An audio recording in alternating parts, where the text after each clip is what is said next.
welcome back to another edition of the Turnbuckle Pad. And I got a special guest for you. Say hello to the Punisher 747. Hey, what's up, guys? Punisher, thank you for taking this time out to meet up with us. No problem. This is your first interview with us, so it's going to be special, it's going to be monumental. Yeah. Tell us, how did you get started in wrestling? What made you like it? Well, first things first, before even becoming a pro wrestler, obviously you have to be a fan of wrestling. And that's what I was. I was a fan of wrestling. So I watched wrestling for all my life when I was a kid. I grew up watching wrestling. The reason I got into wrestling was actually my dad. He used to be a wrestler. He wasn't that big a star, you know, but he did independent, you know, wrestling around the Chicago area. So he got me, you know, interested, you know, and that's what got me interested in wrestling the first time, you know. So, but how I got into the pro wrestling business, well, I met this guy. He makes wrestling masks and stuff, you know, and I had a talk with him, and I was curious about coming into the business. You know, I was obviously wanting to come into business. I figured he would know anything about the wrestling business or run a company. So I asked him about it. He said he could get me in. So he brought in a couple of other guys that were actually running a company at the time. So he introduced me to them. I started training. I was 16 years old when I first started wrestling in the pro wrestling business. I was still in high school.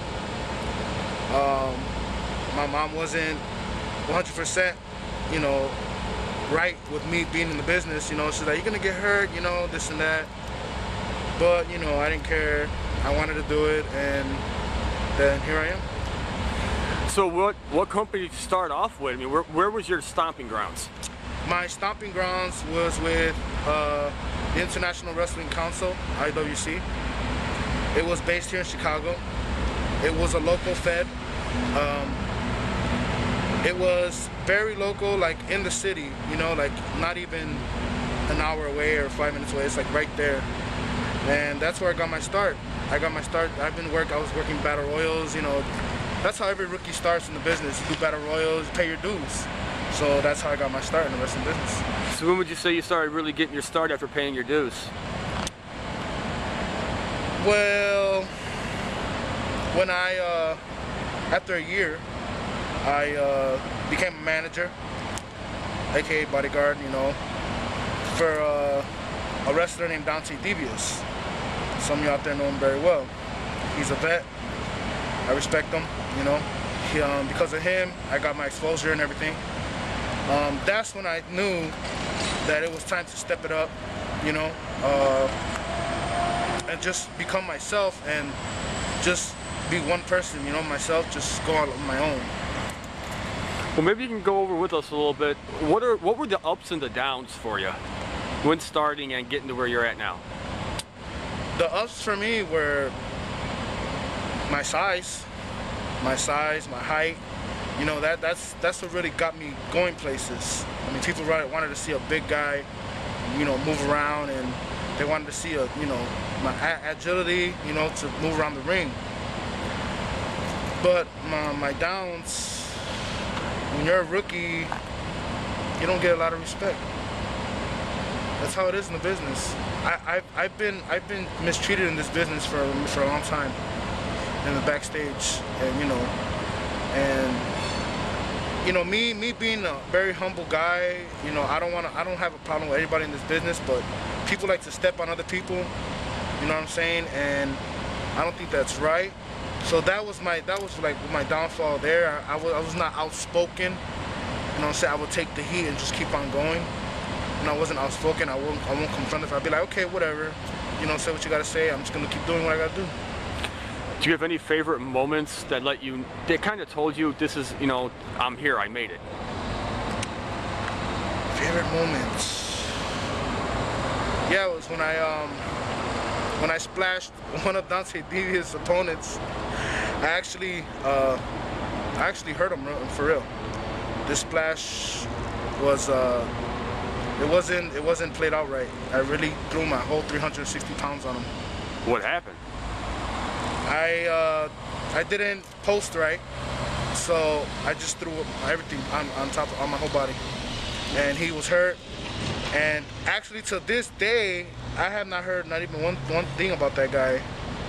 Like, I haven't heard anything about him. That's like when I first said that, you know, okay, I did something. Man, well, besides being a wrestler and living the dream, are there people that you like to watch wrestle? Like people you study that might inspire you? Yeah, I got a couple of big man wrestlers that I like to watch. Vader from Japan. He's deadly, man. He was off the chain. Vader. What else? Big guys like big guys. Terry Gordy. You know, guys like that. Who else? I mean, there's so many big men. You know what I'm saying? Yeah, and that's what I like. I like big man wrestling. You know, whether it's big man versus small guy, or big man versus big man. That's my style. You know, and that's what I look at. You know. Well, besides everything you've accomplished now, have you taken any time out to help educate the younger guys coming in? Has that been something that's been common for you, or have you stepped back and let someone else lead the way?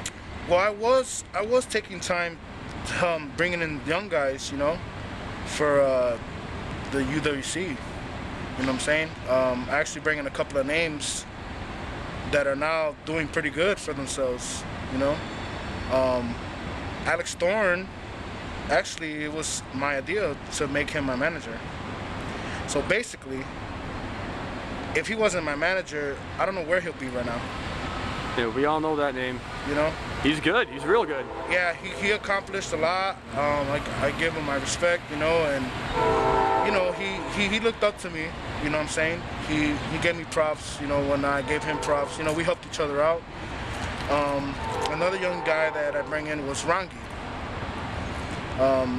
People are very familiar with him as well. He's doing pretty good for himself. Actually, my own brother I bring in too. And you know, we trained together, we worked in tag team, we worked against each other, we did it all. We know each other like the back of our own hands, so you know, it's pretty good. I have no problem, you know, teaching young guys, teaching them the roles, teaching them what it's about in the business. You know, that's what a vet has to do when it comes to teaching rookies about the business and learning how to work. You sound like you're more of a leader than anything. Yeah, you know, I'm more of a leader, and sometimes I try to be more of a leader, you know, but then again, I like to learn as well, you know, because vets always can learn, you know, there's no problem with learning anything. But that's the whole thing, you know. Well, before we wrap this up, we ask this question to everybody that comes on the show. Okay. What advice would you give to someone new or someone who wants in the business? Keep your head up. Don't let nobody tell you no different. Keep on moving forward. And just run with the ball, man. That's it. That's what I did. These are golden words from the Punisher 747 fans. Now, fans, just to remind you, this is his first interview ever. So when he talks, you listen. In the meantime, Punisher, it's been an honor having you on here. We thank you for the time. Till then, fans, stay tuned. Peace.